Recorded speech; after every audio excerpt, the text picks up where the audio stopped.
Hello, everyone. I haven't seen y'all in a minute.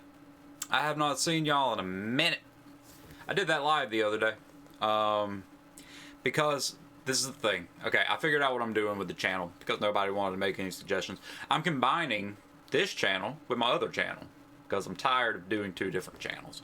My other channel is a news and culture channel, and it's typically the channel where I go to talk about things that tend to piss people off. But whatever, I don't care. I am going to still be doing music reactions though, and I have noticed that Webby has a new Raw Thoughts and a couple of other new songs out, so we are getting to that.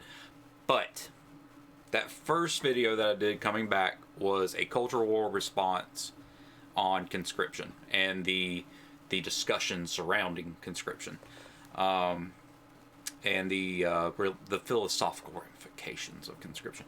But the one that I want to talk about today is this is a topic that is so wildly misrepresented in that community, and I just want to clear up a few things because I did another video on that other channel talking about oxytocin, and that's actually what relates back to why, you know, body count is a discussion in the cultural sphere. And I hear too many people, like I was watching Brian on whatever podcast, this video was awful, by the way. The girl who sits there and has the Kaiser's helmet on during the show, her parents came on to do a sit down with her and Brian, and she was talking about how, like, because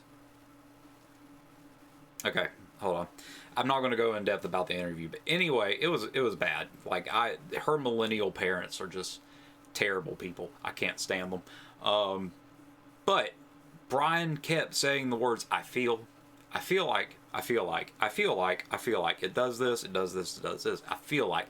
I'm getting so tired of hearing the words I feel in this cultural space that y'all have created, because the entire point of that space was to remove feelings from the conversation and focus on facts and logic. Correct? So why do I keep hearing I feel? Anyway, I did another video on the other channel about that, about oxytocin, which is what the actual root of the argument is. It's not about feelings. It actually kind of is about feelings, but there's actually science behind the feelings.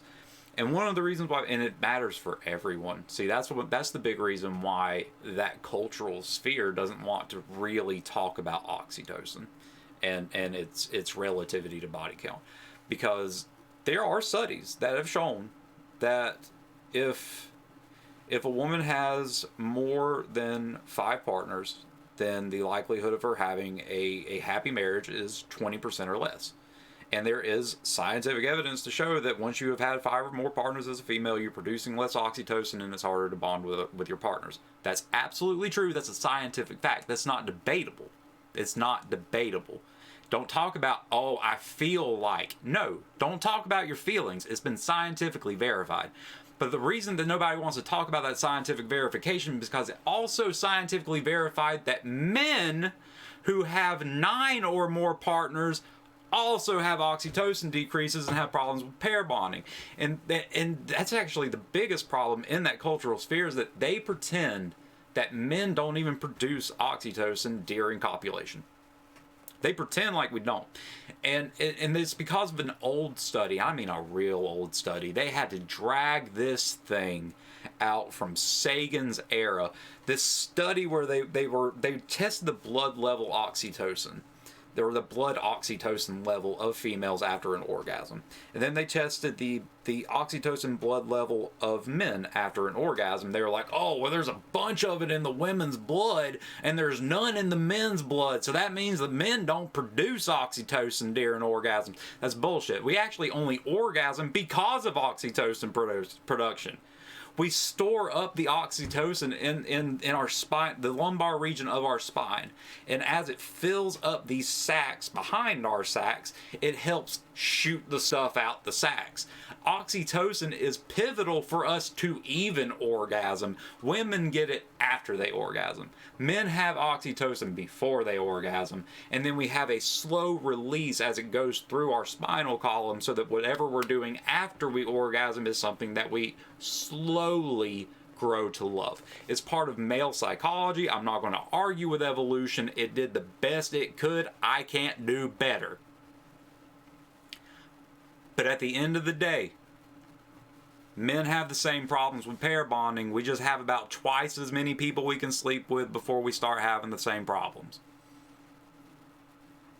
Okay, so part 2 of this discussion. If you have gotten to that point, is it irreversible? Not necessarily. Not necessarily. The first step, though, to addressing any problem, and this is coming from an addict who has recovered from more substances than I can count on these hands, and probably my toes. The first step to recovering from something is admitting that it was wrong. And that's why people aren't recovering from these pair bonding issues, because nobody wants to admit they're wrong. A woman who has slept with 30 men doesn't want to admit that that's wrong. A man who has slept with 300 women doesn't want to admit that's wrong. But it's wrong. And you cannot move past it until you have admitted that. But once you've moved past it, you can actually start focusing on those things. That's what the girl in that clip from whatever, the one with the Kaiser helmet, she was talking about it, because she admitted to herself, she got to 8. And she admitted it to herself, which congratulations to her. But she admitted to herself, she was like, hey, I admit this was bad, and I am retraining my brain to make sure that I can still pair bond with my partner whether or not my oxytocin levels are high enough. And if you do that, then yeah, you can get past it. You can get past it. And that's something that the cultural sphere over there also doesn't want to admit, is like, if you own it, you can actually get past it. But I'm tired of it being misrepresented, and I'm going to re-upload that video of the oxytocin, if I still have it. Actually, let me check while I'm here. Do I still have it in my folder?